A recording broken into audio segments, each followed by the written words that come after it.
Okay, good afternoon, everybody, and welcome to the Sarpy County Board of Equalization meeting. It's Tuesday, August 9th at 3 o'clock. Copy Nebraska meeting rules are on the north wall. We'll hold the meeting in accordance with those. In attendance today, we have all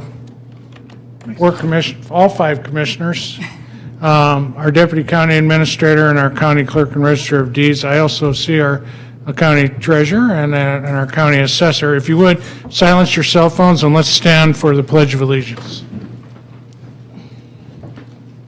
I pledge allegiance to the flag of the United States of America and to the republic for which it stands, one nation, under God, indivisible, with liberty and justice for all.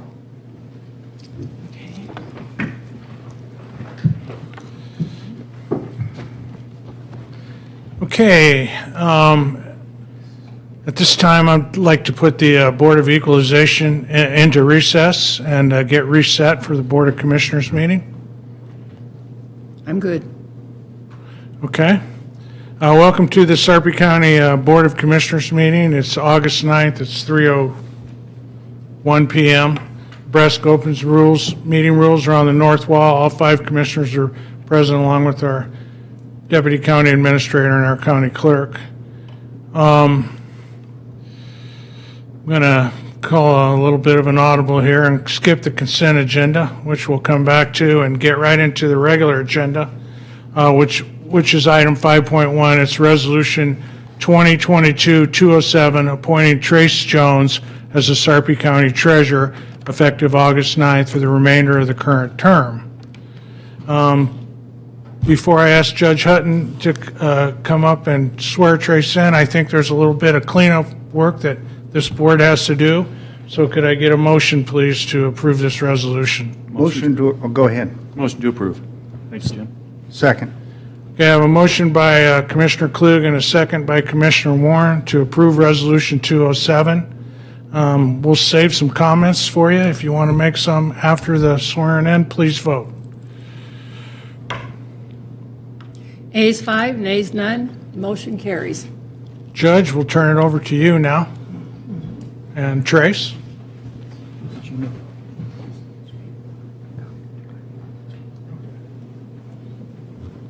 going to ask you to raise your right hand, and if you will, repeat after me. I do solemnly swear that I will support the Constitution of the United States I will support the Constitution of the United States and the Constitution of the State of Nebraska and the Constitution of the State of Nebraska against all enemies, foreign and domestic, against all enemies, foreign and domestic, that I will bear true faith and allegiance that I will bear true faith and allegiance to the same, that I take this obligation freely that I take this obligation freely and without mental reservation and without mental reservation or for purpose of evasion, and that I will faithfully and impartially perform the duties of the office of Sarpy County Treasurer according to law and to the best of my ability. And I do further swear that I do not advocate, nor am I a member of any political party or organization that advocates the overthrow of the government of the United States or of this state by force or violence, and that during such time as I am in this position, I will not advocate nor become a member of any political party or organization that advocates the overthrow of the government of the United States or of this state by force or violence, so help me God. Congratulations.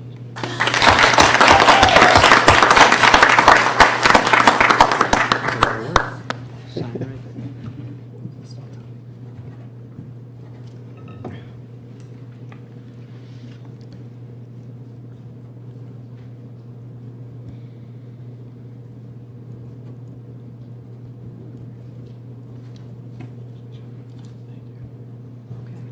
Thank you. Thank you for coming. 1 minute, Trace. I need a copy of your oath in my office, though. I need a copy of, yeah. I need to copy this, and then I'll give it to you, okay? Okay, thank you. Well, thank you, Judge Hutton, again, and thank you, everybody, for coming here on this really special day for Trace. You know, I've known Tracy about 8 years, and I know he likes to be called Trace, but I've been calling him Tracy ever since I've known him, so bear with me on that. But, you know, we met right after Trace retired from the Air Force and relocated back to Omaha metropolitan area. And, you know, I don't know how well most of you guys know or don't know Trace, but he's had a pretty whirlwind career, very successful. He served for 28 years in the United States Air Force, and he retired as a command chief, master sergeant at the 100th Air Refueling Wing. Prior to that, he served as the chief master sergeant at Ramstein Air Base in Germany, and there where he got his first touch of financial acumen by directing and planning and the budgeting and communications for, you know, thousands of IT projects valued in the multi-million dollar range. And he also had some time running a post office and all the financial issues that are associated with that. Trace was a very smart guy and a great leader. For those of you that don't know, you know, for every airman that enlists in the service, whether it be soldier, sailor, airman, or Marine, for them to attain the rank of Chief Master Sergeant, the percentages are 1%. 1%. That means for every 100 folks that enlist in the military into the service of their country, only one of them is going to attain the rank that Trace retired from. And then on top of that, probably 1% of that 1% actually serve in the role as a command chief. You know, a command chief is really the right-hand man of a commanding general for the organization that they oversee. And it is very, very hand-picked, chosen few senior enlisted leaders that get to take that role. So when I first met Trace, you know, I mean, his reputation sort of preceded him. And, you know, he really, through his own actions over a career of military service, earned instant respect from everybody. And then we worked together in the private sector as partners, and you know, and sometimes in life you're just looking for somebody that can hit a double. Well, Trace was normally a stand-up triple or a home run hitter on every task or every job he was ever given. And so when an opportunity arose several years later, actually in 2018, for a leadership role at the county opened up as for a veteran service officer, and I'm sitting on the county board. My first person I called was Trace, and I said, Trace, you would be perfect for that job. And you know what? He was perfect for that job. I mean, he took an office and turned it around 180 degrees and made it the top veteran service office in the state of Nebraska. And again, you know, garnering more respect and more accolades from across the spectrum of people in the veterans organizations. And then we had a calling, we had a leadership void, and we needed somebody with vast leadership experience and just a little bit of financial experience. And again, my first thought was Trace. And you know, he stepped up into the leadership role, although, you know, after you've served 30-some years in leadership, you kind of want to take a breather, but no, not Trace, you know. Not only did he step into it, but he embraced it and ran with it. And by any measure of merit that I can see, he turned our treasurer's office around into one of the best offices in the state. I mean, we used to have waiting lines going out the door. And now when you go down to the treasurer's office, whether it's for a title or a registration, the wait is minimal. And yeah, there you go. That does deserve a round of applause, because that's what leadership is all about. It's, any organization is only as good as the leader that's directing the people. So, Trace, I couldn't let you take the office in a permanent way without making sure that we recognize your leadership. Thank you for your service to your country, to your state, and to your county. But I also wanted to give you a little bit of advice. And this advice I'm going to share with you was some stuff that was written by a general officer, and it was really directed toward colonels like me, kind of like the secrets of leadership, but they're not really secrets. They're just tested and true tenets, but it never hurts to hear them again and again and again. So as you step into this role now, as we take off that interim title, and you're the man, I just want to share these thoughts of wisdom with you that came from a guy named General Jeremy Horn. So there's only 4 of them, and they're not very long, so bear with me. But these are the attributes that I know you'll emulate, and I know you'll live day in and day out. Be beyond reproach. Integrity first is the expectation for all public servants, but leadership and the position you're in brings new heights of scrutiny. And yes, it does. As they say, the higher you go up the flagpole, the more folks can see your rear end. Be transparent. Don't tell everyone everything, but be as candid as possible in how you make decisions, administer discipline, and develop the force, and communicate with your team. The more people know where you come from and see that you have the organization's best interests at heart, the more they'll give you the benefit of the doubt.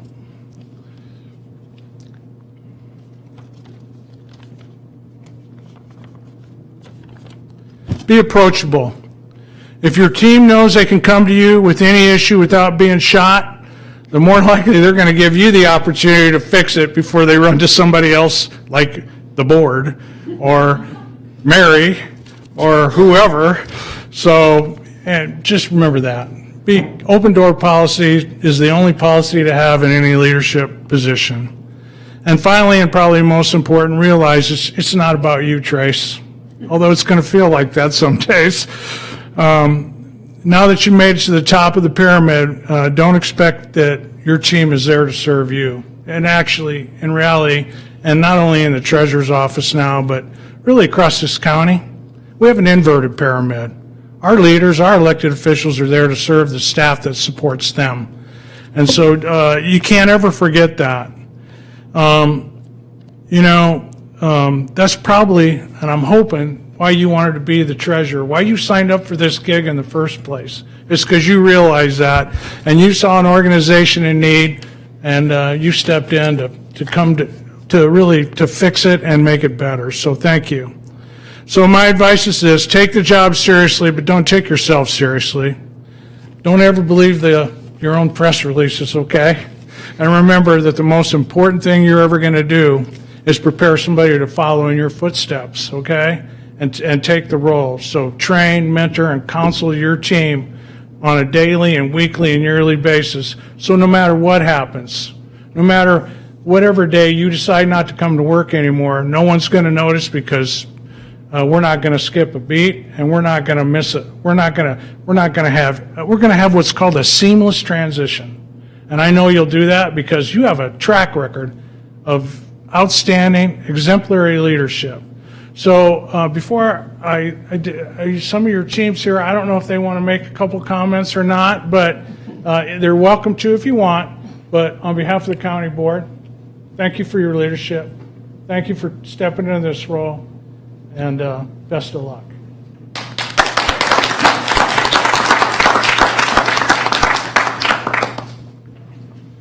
Speech. First of all, I would like to thank the board for their confidence and trust in me to give me this position. And it's not something that I take lightly. and I'll continue to earn that trust and confidence every day. So thank you for the opportunity. I'd also like to thank Dan Hoynes, Scott, you're sitting in, and the administrative team. Over the last 16 months, you guys have provided great support, and I appreciate that very much. I'd also like to thank the other elected officials, Deb Houghtaling, Dan Pittman, Sheriff Davis, Dory Heath and her husband Brad, Tom Striggins, Lee Polikoff, and Denny. Thank you very much for all the advice, especially this political thing was new to me, and you guys provided me some great advice, and I really appreciate you, accepting me into your group, even though I'm the unelected official. That's what I call me as part of the group. But most of all, I would really like to thank my staff. So a big shout out goes to Cheryl, Tom, Sarah with an H, Adrian, Jen L, Devin, Lori, April, Sabrina, Michelle, and your counterpart Emily, and Sarah with no H, Cassie, Kayla, Denise, Becky, Mary G, Angie, Rhonda, Angie, Rhonda, and Shelley, Dan T, the greatest controller on planet Earth, Sue, and my awesome real estate team, Janice, Jenny, Jason, Kim, and Mary D. I think I got them all. If I didn't, I'm in very big trouble when I get back to the office. Thank you for all you do to make our office great. You are all fantastic. You're dedicated, knowledgeable, and you take great pride in providing great customer service to the citizens of Sarpy County. We've overcome a lot of adversity over the last 16 months, and we're better because of it. And all the tremendous and great improvements we've made in the office, all the credit goes to all of you because of your hard work. You guys make it a joy to come to work every day, and I truly appreciate each and every one of you. Two other people I would like to thank are Ronna Chapman and Carla Hewler from the Veterans Service Office, because when I left that office in April of last year, I had well over 100 veterans claims in the system, and they took those veterans and those claims, and sometimes it's easier to start a claim than it is to come in on the middle of it. So they already had a tremendous amount of work. They took over my work and took care of those veterans, made sure that those claims were seen through, and I really enjoyed working over there with them. They were great teammates. And mostly I'm just happy that Ronna didn't cut me when I left to go to the treasurer's office. So thanks for that, Ronna. But, we got a really good thing going on at the treasurer's office, and we're going to keep it going. So thank you.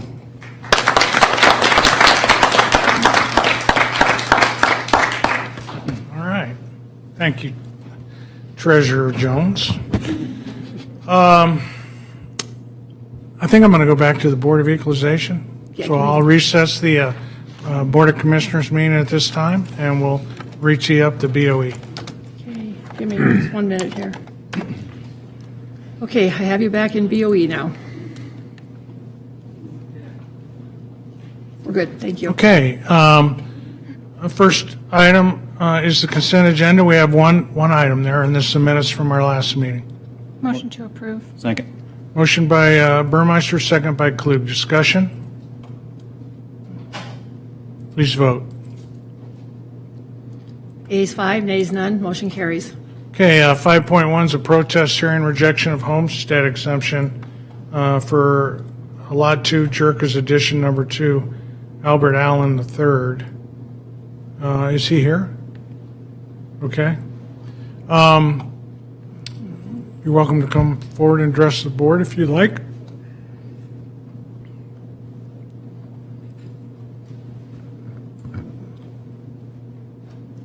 Thank you for having me. I've never done anything like this in my life. I've never, I guess, Just turn the mic. Oh, there you go. Oh, there you go. I've never been in a position like this before in my life ever. Well, I don't mean to put you on the spot, so just relax and take a No. deep breath. We're We're friendly up here. But could you just state your name and address for the record? Albert Allen III, 7212 South 30th, Bellevue, Nebraska, 68147. Okay, and tell us why you're here today. I'm here today because I'm in a situation where I guess what was voted in legislation as far as the Homestead Act. I've had an incident 2019. I've had some surgeries on my back, and I think I wrote a letter as best as I could. Doctor gave you guys some letters, but he didn't think that it gratified what was on the papers that you guys had put out for what would be available or things of that nature. I've been a graphic artist for 30 years, and as of right now, I'm unemployed. I've never been in a position where you have had to, educate yourself to the point where what's in legislation, who, I guess, your vote counts for this person or that person. What I submitted as far as my letter, it pretty states it pretty cut and dry as far as even what my physician put down. Go figure, I'm 55, my physician is 35. And I guess I'm just not mending the way that I think like I wish I would have. It's like having something that you can't get rid of. You know, it's like I'd rather have health over wealth. Like being diagnosed with a disease, cancer, or anything of that nature that is, I don't know, you got a 30% chance of it going away, or some people get lucky and it happens for them. They're blessed. They're lucky. I guess I wasn't so lucky on my end. Like I said, I've never been in this position at 55 years old. To be in front of a board like this, what I've just witnessed today as far as Trace being sworn in as that was really nice. I've never witnessed anything like that. The only thing I've witnessed is going to work for 12 hours a day and coming home, watching part of the news and watching the weather, and that's it. That's my whole day, 6 days a week or 7 days a week, whatever it takes. My income is very limited as of right now. Kind of embarrassing to speak on it, but it's the truth.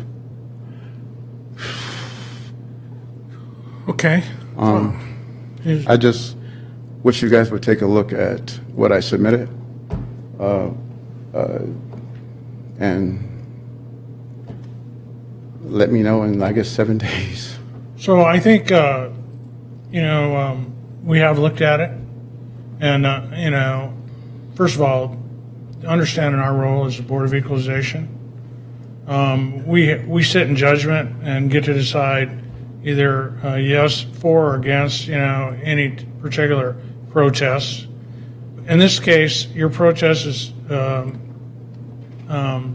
although it's certainly reasonable based on your circumstance, it doesn't meet the requirements of the state statute. The state statute says you must be disabled completely, I think. Is that right, Annie? No, that's not correct. The state statute requires that 100% of the time mechanical means are needed for locomotion or prosthetic. Okay.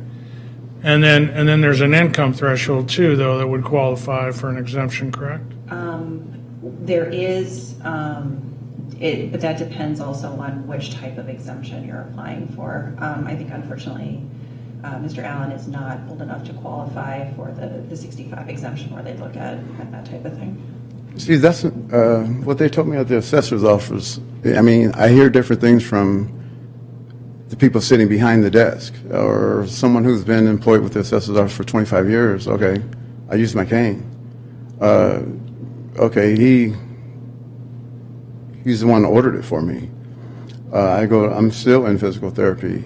So, like I said, what it said in the form, that I had to have a prosthesis or a mechanical device.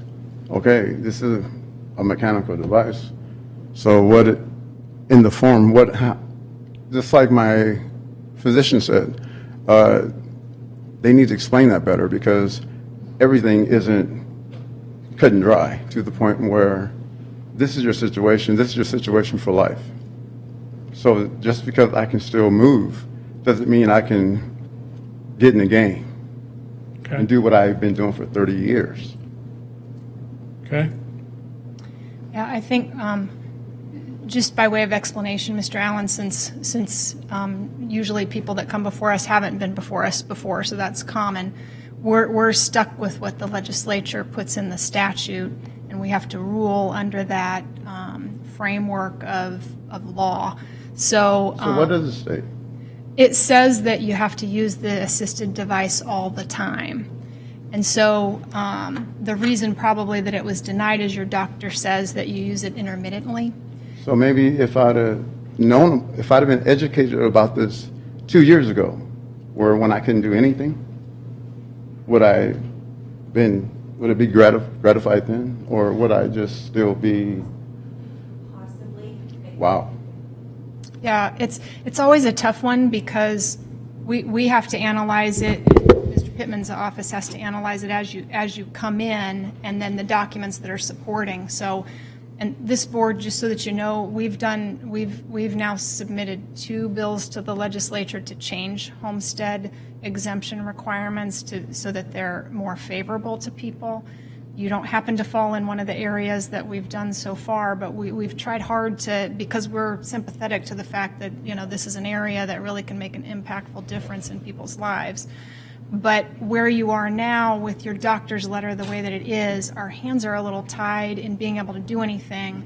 Even if we ruled in your favor here, it would go up and be overturned, because the information in front of it clearly doesn't meet the statutory requirement. So it isn't that we don't wish we could give it to you and have it stick. It's that it doesn't meet what's required by the legislature's law that's in place.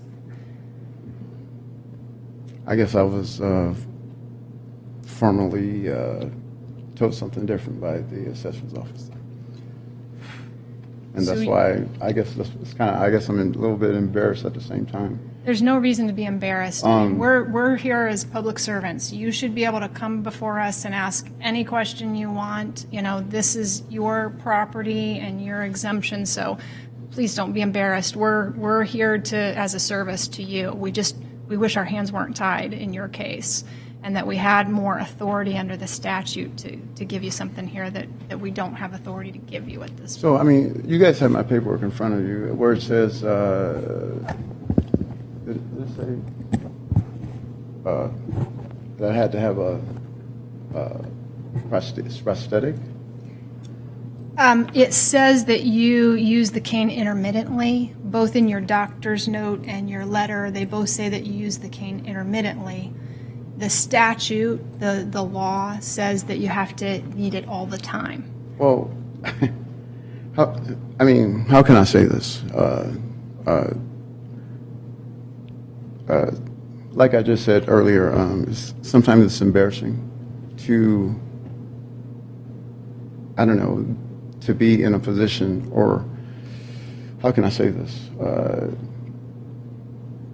use a cane, to walk with a lamp, or to park in the handicap, or something that I've never ever did in my life. It's a little bit overbearing sometimes when you've had it all and now it's like gone. Do I become a liability for others? I don't want to be. It's like it makes you less of, sometimes like a man. I've never, ever, ever, ever been in this position, and I don't want to be. I wish I could do what I have done for 30 years. And sometimes people don't have courage for 30, you know? But it happened, and there's nothing I can do to change it. And I just want to thank you guys for your time. And I don't want to waste you guys' time, and I'm sure there's other people got some other matters that they would like to speak on. We appreciate you coming before us, Mr. Allen, and I would encourage you. I know from my other day job that often people in your situation minimize their condition with their doctor. So I would encourage you to be forthright with your doctor, so that if you come next year, you will be sure that your doctor's letter, matches. I mean, if your condition's worse than what your doctor's saying here today, just be sure to share that with him so that the letter is reflective of it, and that might give us a little more options. All right. Thank you. Wish you all the best. Sir, I'm a little confused on your application. It says, do you currently own this residence? And it's marked no. Huh? On the Nebraska Homestead Exemption application, the question number 1 says, do you currently own this residence? And it's marked no. So I was just confused by that. You own the residence, correct? You mean like, is it paid for? Yeah. Oh, no, not paid for. You own it. It's Right. titled in your name. Right. Okay, so you do own it.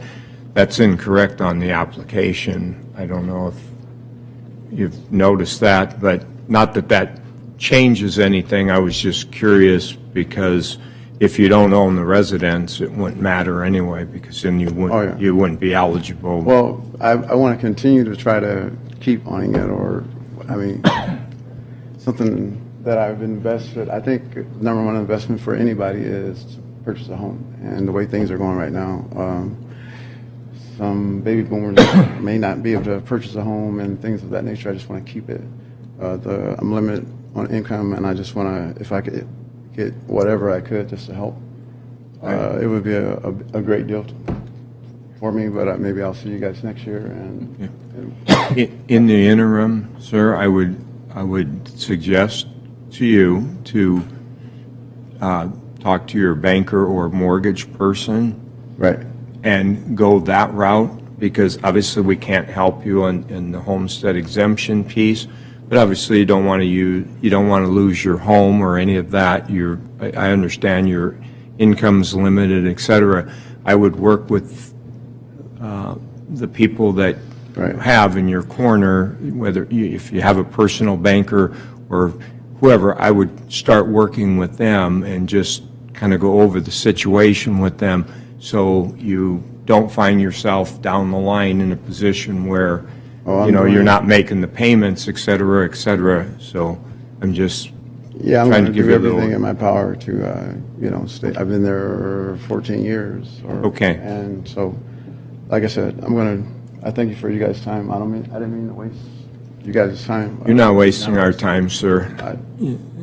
But I thank you very much. Yep, you're welcome. Yeah, and we've, hopefully we've given you some strategies that'll prevent this from happening next year. Yeah, I mean, On our end, but on What- our end, as Commissioner Burmeister mentioned, there's some legislative, maybe, issues that we could address as part of the overarching homestead exemption, issue, because it's not a perfect law, and we've sit on this board and we see people that could certainly use the help that seem to fall through the cracks, right. of the statute. So we're trying to address those. And the thing is, I don't think I would have ever approached this unless I picked up the phone and called. And I picked up the phone and I called this office, the assessor's office, and I explained my situation. And they says, yes, come and fill it out. And so I'm kind of looking a little foolish here. Well, because I'm going they by- probably gave you at least the information that you may qualify. No, I came in and filled it out and everything, Right. and brought my doctor's stuff then. And they was like, And I think they were confused in the office downstairs themselves because they said, well, you still use the cane, or you still park in handicap, you still do this, and trust me, you don't even want what I got. It's just one of those things where next year I'm still going to be probably the same with the nerve damage and all that, or things of that nature. It's still going to be the same, but I don't want to quit. I don't want to give up on whatever it is that I got. I don't want it. I just want it to go away. And sometimes after physical therapy, I'll feel good, but the next 2 to 3 days maybe, it's a wrap. I can't do what I used to do. But, and he's like, oh, it's your age or this or that. Oh, no, I'm not buying that. I can get out and do, but in all actuality, I cannot. Again, maybe I'll see you next year. And maybe I won't. Hopefully, I'll be better, I hope. So anyway, at the same time, I thank you for your time. I appreciate it. Yeah. I appreciate all you people. Thank you. Thank you. Thank you. Good luck. If, Mr. Pittman, I'm just curious, or maybe legal counsel, if he would revisit this issue with his doctor and the doctor would change the letter. I mean, I deal with doctors all the time, and a lot of times it's a quick letter written as a result of a question not really understanding. And I know people that use canes. They'll use them when they're out in the public, but if they're feeling good, they don't. It doesn't change the level of their disability, or if they're in their house, they don't use it because they have things to hold on to. I think there's an art and a science, and we're stuck on the science and not looking at the art of this issue. I would have to double check. Technically, he had filed his application on time. I'll have to check the timeline for the supporting documents. I don't believe this would qualify for a medical issue that prevented him from filing on time. But if the board would like to, I believe we have the timeline that this could be tabled for a week, and I can do some research. Okay. Yep. Yeah, you can table, we can go for a week. Okay. So the question is, if you can contact your doctor and if they'll take a closer look at your disability and maybe come back with a little bit different letter. So the critical issue there is whether you need the cane all the time or not. So that's, you want to have a conversation with your doctor about how you really use your cane, and then have your doctor have a letter that supports how you really use it, whether that's intermittently or all the time. So. I mean, I don't want to have them change it because, I mean, I try to do, I don't want to use it. It's embarrassing. I mean, or sometimes I'll walk in with a hop or a limp, or sometimes it's like if I'm at home, going from room to room or to the kitchen, or I don't even cut my grass anymore. My son does that. And I just bought a new 0 turn, and I don't use it. So, but at the same time, I will go back and revisit my position and see what he says on that, and then bring it to the assessor's office over there, or To Mr. Pittman's office. Yeah, work with the assessor's office. Mr. Pittman's sitting right there, so. But the catch is, you've only got 1 week, and then we have to hear this. Okay. Okay, just so you don't bypass our timeline. Mr. Warren, for So, should they table it? I appreciate that. Yeah. I really do. And again, this is another one of those that we get stuck in a situation by state rules and regulations that say, oh, come appeal to us, and then we're told we can't do anything. Well, that's, I'm going to vote in favor of this, regardless of what the, Commissioner Warren, if he's going to get more information, we Yeah, might want in to a put the table? table for Yeah, a we're week. tabled. but either way, We have I 1 would week is vote all. in favor of this one, simply because, not because you're a nice guy, and you are, but because I think it's a viable argument. Thank you. I mean, you guys can have any documentation of my surgeries or anything you want, that's fine. But I don't, like I said, I'm 55, my doctor's 35. And my son is 32, and it's like, gee, Yeah. I mean, and he sees patients like this, and it's like, oh, you're gonna be fine, and boom, you're out the door, and so maybe I need to have, a man-to-man conversation with this guy. Because Yeah. He just really, he goes here and he goes up and he goes to the next patient. So, again, thank you, Mr. Warren. Yeah, thank you. Mr. Kelly, and Ms. Anthony, and Ms. Deb, Mr. Schott. So I make a motion to table until Yeah, August 16th. let's make to table it for 1 week. For 1 So it week. would be until the, 16th. thank you, I can't find my calendar down here. I'll Thank second you. it. We have a motion to table Second. protest hearing. I have a second. By Klug and a second. Okay, by that's fine. Mixon. No, she's got it. Okay, please vote. Whoever. Ayes 5, nays none, motion carries. Okay, item 5.2 is Homestead Tax Correction 17023. Dan? Pittman, County Assessor. Good afternoon. It's a letter from the state reducing the homestead from 10% to 0 in this case. Okay, questions for Dan? Motion? Motion to approve. Second. Motion by Burmeister, second by Klug. Please vote. Ayes 5, nays none, motion carries. Okay, all agenda items having been addressed as published, the Board of Equalization is adjourned. And we'll pick back up the Board of Commissioners meeting with item number 3, Commissioners and Administrator announcements. Commissioner Burmeister. Trace, really glad to have you in the position permanently and appreciate you stepping in the breach when you didn't have to and when most people wouldn't have. I continue singing your praises, Trace. Appreciate all the work that you're doing. I love the fact that you sat down with me to run through the numbers, show me how you're doing the reporting. Love that stuff. Your humble leadership is setting a wonderful example for us all, and you and your department are a shining example of what good government is supposed to look like. So very, very much appreciate it. I already told you, congratulations. I'll just say the customer support, it's amazing.